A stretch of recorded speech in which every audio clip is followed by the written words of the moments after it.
Bienvenue dans ce nouvel éclairage sur le monde en pleine ébullition de la fabrication. On va s'intéresser à la façon dont les objets sont conçus et surtout aux ingénieurs qui rendent tout ça possible. Et tout part d'une question qu'on voit très souvent en ligne, par exemple ici sur Reddit. C'est quoi, au fond, la vraie différence entre un ingénieur de fabrication et un ingénieur de production? Pour y voir plus clair, on va décomposer un peu les choses. En gros, on peut imaginer deux grands rôles. D'un côté le créateur, celui qui conçoit, et de l'autre l'optimiseur, celui qui rend le tout plus performant. Alors, pour schématiser, l'ingénieur de fabrication, lui, il a les mains dans le cambouis, au plus près des machines, des processus.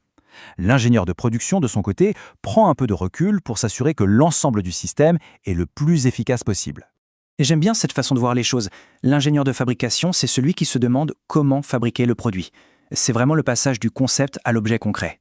Et dans la même logique, l'ingénieur de production, son job, c'est de prendre ce processus de fabrication et de le rendre rentable.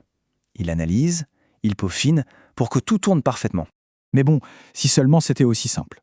Dans la réalité du terrain, les lignes sont souvent beaucoup plus floues. La vraie question, c'est est-ce que cette distinction un peu scolaire tient la route quand on regarde les offres d'emploi, les vraies? Eh bien, la réponse est là, sous nos yeux. Regardez cette annonce. De très nombreuses entreprises utilisent en fait les deux titres de façon quasi interchangeable. Ici, on voit bien qu'un poste d'ingénieur de production couvre aussi les missions d'un ingénieur de fabrication. Et ce flou, il est super intéressant parce qu'en fait, il révèle une tendance de fond bien plus importante, une véritable révolution est en marche dans le secteur de la fabrication. On va voir comment ça se connecte.